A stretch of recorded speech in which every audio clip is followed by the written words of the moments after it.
Good morning, Barry Bryson here. Thank you for joining me for another 5 good minutes with the Word. We're continuing our study of Luke's Gospel. In fact, we're continuing our study of the Sermon on the Plain. We're in Luke chapter 6, and we're going to look at verses 39 through 40 today.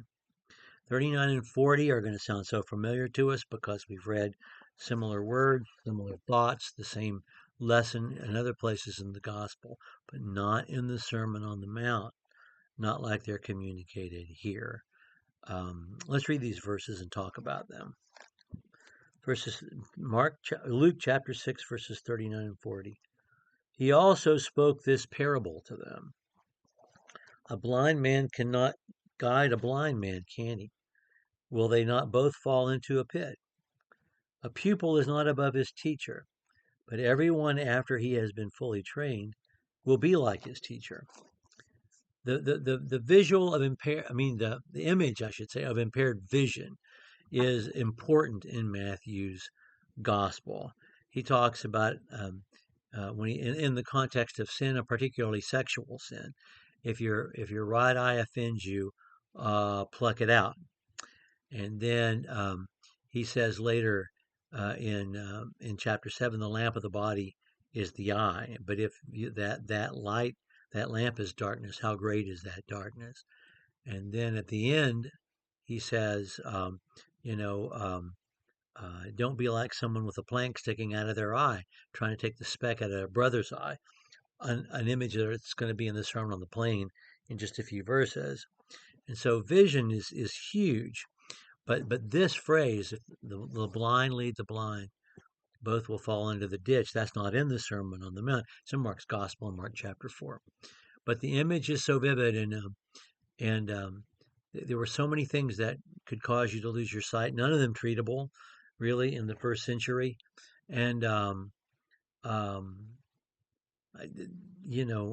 people who were visually impaired they needed someone to lead them around.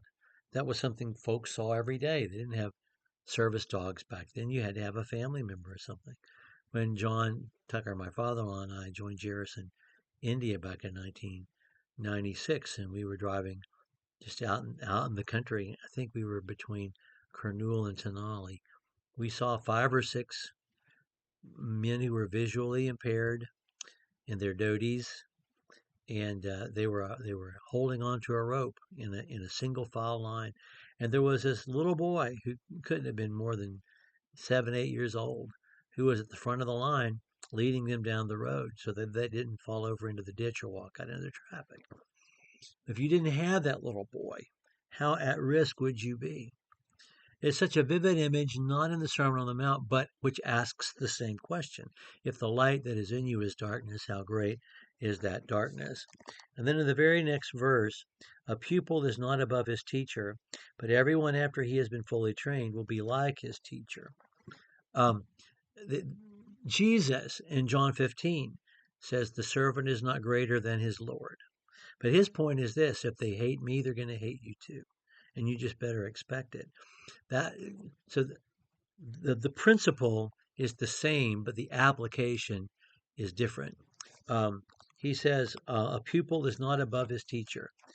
Okay, if I'm trying to be an autodidact in terms of my own relationship with God and my personal morality, my relationship with you, if I'm trying to do it on my own, come to the truth on my own, without listening to Jesus and following Jesus, I'm the blind man who's trying to lead other blind men, and we're all going to fall into the ditch. So that's what Jesus is emphasizing in the Sermon on the Plain. We have to be trained up by Jesus.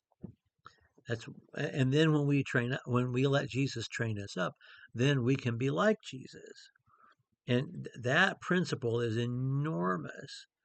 We can't be a disciple unless we're a follower. We can't be a disciple unless we're a student. But if we will just yield to our teacher and let him train us up, we will end up being like him. But only when we let him do that. We can't do it on our own. It's an enormous truth that Jesus shares in these 2 verses. Okay.